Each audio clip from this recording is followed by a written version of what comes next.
శుభకార్యాలకు పూజార్ల కోసం వెతుకుతున్నారా? పూజారీస్.com లో అతి తక్కువ ధరలకే పూజార్లను ముందే బుక్ చేసుకోండి. వెంటనే కాల్ చేయండి. నమస్తే అండి గురుగారు. నమస్కారం. గురుగారు, కొంతమంది ఎప్పుడు చూసినా కష్టాలలోనే ఉంటూ ఉంటారు. అనుకోకుండా మరికొంతమందికి ఆపదలు వచ్చేస్తూ ఉంటాయి. అండ్ అంత బాగుంది అనుకునే టైంలో ఏదో ఒక యాక్సిడెంట్ అవుతుంది.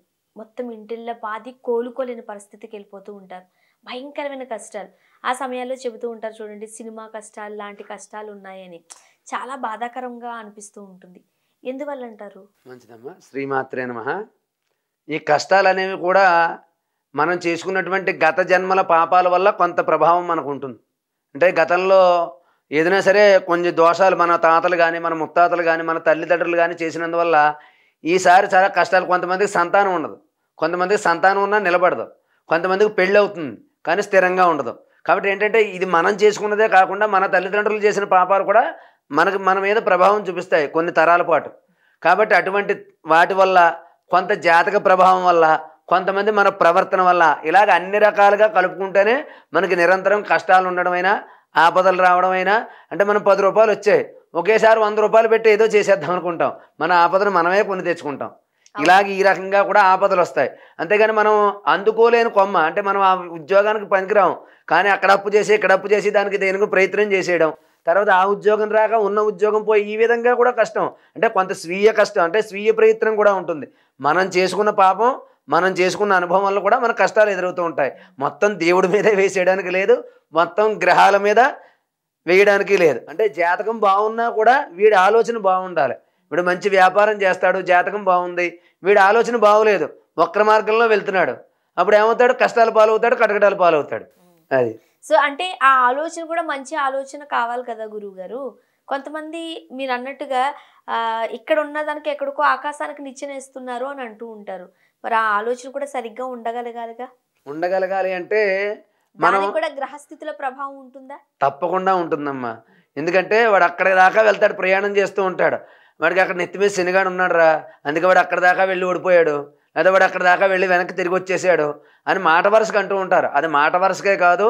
ఎందుకంటే ఈవేళ ఇన్ని పూజలు, ఇన్ని హోమాలు, ఇన్ని జపాలు, ఇన్ని దేవాలయాలు ఉన్నాయి. మరి నిరంతరం వాళ్ళ కోరికలు తీరుతున్నాయి కదా, వాళ్ళ కష్టాలు తీరుతున్నాయి కదా. అందుకే గుళ్ళు, పుణ్యక్షేత్రాలు జనాలతో ఉన్నాయి అంటే దేవుడు ఉన్నాడు, దేవుడు ఉన్నాడంటే గ్రహాలు ఉన్నాయి, గ్రహాలు ఉన్నాయంటే మంత్రం ఉంది. దీనికి ఒక మంత్రం చెప్తారు, దైవాధీనం జగత్సర్వం, మంత్రాధీనంతో దైవతం, తన్మంత్రం బ్రాహ్మణాధీనం, బ్రాహ్మణో మమ దేవత. అంటే బ్రాహ్మణులే ఎందుకు మంత్రాలు చదవాలి అన్నదానికి ఒక చిన్న ఈ సూచన అనమాట ఇది. దైవాధీనం జగత్సర్వం. ఈ జగత్తంతా కూడా ఎవరి ఆధీనంలో ఉంది? దేవుడి యొక్క ఆధీనంలో ఉంది. దేవుడు ఎక్కడున్నాడు? మంత్రాధీనంతో దైవతం, మంత్రంలో దేవుడు ఉన్నాడు. మరి మంత్రం ఎక్కడుంది? తన్మంత్రం బ్రాహ్మణాధీనం, బ్రాహ్మణుడి యొక్క నోటిలో ఉంది, అతను నేర్చుకున్న విద్యలో ఉంది. బ్రాహ్మణో మమ దేవత అంటే దేవుడి దగ్గరికి వెళ్తాం, మనం డైరెక్ట్గా లోపలికి వెళ్ళిపోయి దేవుడు అనే కష్టం ఇది, ఇదిగో నేను తెచ్చిన పువ్వులు, ఇగో నేను తెచ్చిన ప్రసాదం ఇదిగో అని చెప్పలేము. మధ్యలో అర్చకుడు ఉంటాడు, అక్కడికి వెళ్ళి మన గోత్రం, మన పేరు, మన కష్టం చెప్తే ఉద్యోగాభివృద్ధి చేద్దామనో ఇంకోటనో చేస్తారు. చేసినప్పుడు ఏమవుతుంది అంటే ఆ భగవంతుడి దగ్గరికి మన కష్టాన్ని తీసుకెళ్ళేవాడు అర్చకుడు. అర్చకుడికి ఎంత గొప్పతనం ఎందుకు వచ్చింది? మంత్రం వల్ల. మంత్రానికి ఎంత గొప్పతనం ఎందుకు వచ్చింది? దేవుడు మంత్రంలో ఉండడం వల్ల. కాబట్టి దేవుడు జగత్తులో ఉంటే, జగత్తంతా దేవుడు ఆధీనంలో ఉంటే, దేవుడు మంత్రం యొక్క ఆధీనంలో ఉన్నాడు, మంత్రం బ్రాహ్మణుని ఆధీనంలో ఉంది. కాబట్టి 100% ఏ పని చేసినా బ్రాహ్మణ ముఖంగా, బ్రాహ్మణుల చేత పూజ జరిపించుకుని మంత్రపూర్వకంగా చేసుకుంటేనే ఆ యొక్క కార్యక్రమం తప్పకుండా సిద్ధిస్తుంది. కాబట్టి అటువంటి మంత్రాలు కూడా, ఇటువంటి ఆపదల నివారణకు కూడా మంత్రశాస్త్రంలో మంచి చక్కని పరిష్కార మార్గాలు, మంచి మంత్రాలు కూడా చెప్పబడ్డాయి. ముఖ్యంగా ఈ కష్టాలు లేకపోతే ఆపదల నుండి తొలగిపోవాలన్నా, లేకపోతే ఆ కష్టాల వరకు వెళ్ళకూడదు అనుకున్నా ఏం చేయాలంటారు?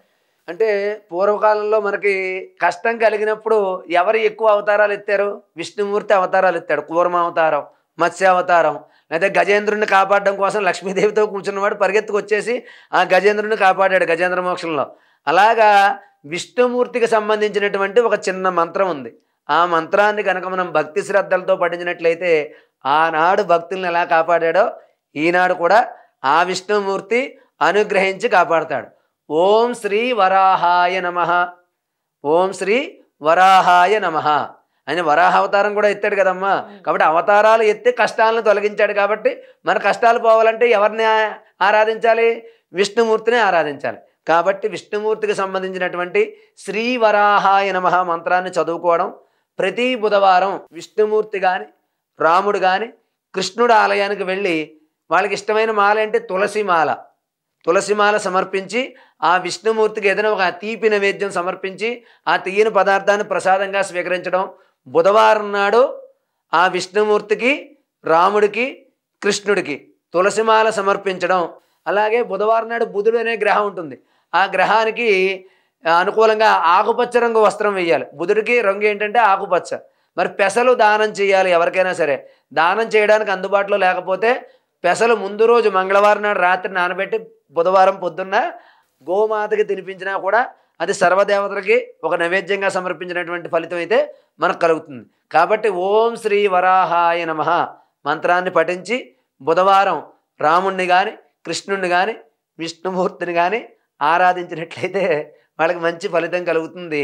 వాళ్ళు భవిష్యత్తులో కష్టాల నుంచి తొలగింపబడి విష్ణుమూర్తి అనుగ్రహంతో ఆపదలు తొలగి సుఖ సంతోషాలతో జీవించడానికి చాలా సులువైనటువంటి మార్గాలు అయితే ఉన్నాయి. ముఖ్యంగా గ్రహాలు లేకపోతే గ్రహస్థితులు సరిగ్గా లేవనుకోండి, అప్పుడు గ్రహ పూజలు ఏమైనా చేయాలా నవగ్రహాలకు సంబంధించి? అంటే ఏ గ్రహం అయినా సరే కూడా గ్రహ పూజలు హోమాలు అంటే చాలా ఖర్చుతో కూడుకున్న పని అనుకుంటారు.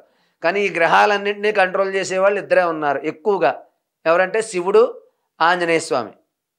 అంటే సోమవారం శివాలయంలో అభిషేకం చేసుకోవడం, అయితే శనివారం మంగళవారం ఆంజనేయ స్వామికి తమలపాకులు సమర్పించి సింధూరం పూజ చేయించి ఆ సింధూరాన్ని ఉదయం సాయంత్రం కూడా ధారణ చేయడం, లేకపోతే మంగళవారం శనివారం సాయంత్రం పూట హనుమాన్ చాలీసా పారాయణ చేయడం వల్ల కూడా నవగ్రహాలకు పూజ చేసుకోవడానికి మనం కొంచెం టైం తీసుకుంటాం. ఇప్పుడు మన దగ్గర డబ్బులు లేవు, గ్రహాలు హోమం పూజ జరిపించుకోవాలి అనుకున్న వాళ్ళు దగ్గరలో ఉన్నటువంటి శివాలయానికి కానీ ఆంజనేయ స్వామి గుడికి కానీ వెళ్ళి ఆ సోమవారం శివాలయంలో, మంగళవారం శనివారం ఆంజనేయ స్వామి గుడిలో తమలపాకులు పూజ ఆంజనేయ స్వామికి, రుద్రాభిషేకం అనేది శివుడికి జరిపించుకుని ఇక్కడ సింధూరాన్ని, సోమవారం నాడు శివుడికి అభిషేకం చేసిన భస్మాన్ని ధరించినట్లయితే మనకి కొంత గ్రహాల యొక్క చెడు ప్రభావం అనేది తగ్గే అవకాశాలు చాలా ఉన్నాయి. ఓకే, ముఖ్యంగా ఆపదలకు సంబంధించి అంటే ఇంతకుముందు మనం మాట్లాడుకున్నట్లు యాక్సిడెంట్స్, కొంతమంది స్వల్ప అంటే దెబ్బలతో బయటపడుతూ ఉంటారు, కొంతమంది అయితే కోలుకోలేని పరిస్థితుల్లోకి వెళ్ళిపోతూ ఉంటారు. అటువంటి భయంకరమైన పరిస్థితులు రాకుండా ఉండాలంటే ముందుగానే ఎటువంటి హోమం కావచ్చు, పరిష్కార మార్గాలు ఏమైనా ఉన్నాయా? అంటే ముందుగా అంటే కాకపోయినా మనకి మహామృత్యుంజయ మంత్రం అనే ఒక మంత్రం ఉంది. అంటే జనరల్ గా చాలా మంది జాతకాలు చూపించుకుంటూ ఉంటారు, వాళ్ళకి తెలుస్తూ ఉంటుంది నీకు ఏదో ఒక ఇబ్బందికర అంశం ఫేస్ చేయాల్సిన అవసరం ఉంటుంది అని. సో అలాంటి వాళ్ళు ఏమైనా పరిష్కార మార్గాలు ఉన్నాయా? ఉన్నాయమ్మా. అలాంటి వాళ్ళు ఏం చేయాలంటే వాళ్ళ గ్రహం ఏది బాగోలేదో తెలుసుకుని ముందు ఆ గ్రహానికి శాంతి పూజ జరిపించుకోవాలి. మనం ఏ గ్రహం అయితే బాగోలేదు అనుకున్నామో ఆ గ్రహానికి శాంతి పూజ జరిపించుకుని దానితో పాటు మన ఇంటిలోనైనా సరే ఏదో ఒక రోజుని అష్టమి అమావాస్య కాకుండా ఒక దశమి నాడో ఏకాదశి నాడో మంచి రోజు చూసుకుని మనం మహామృత్యుంజయ హోమం త్రయంబకం యజామహే సుగంధిం పుష్టివర్ధనం ఉర్వారకమివ బంధనాత్ మృత్యోర్ముక్షీయమామృతాత్, ఇది మహామృత్యుంజయ మంత్రం.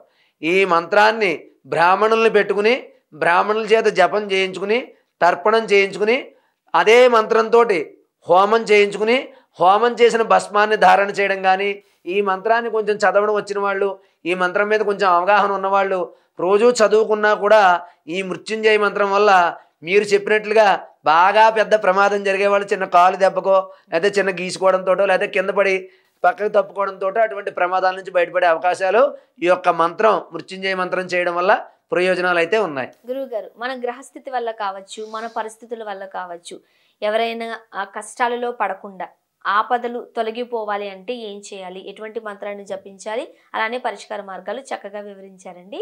ధన్యవాదాలు.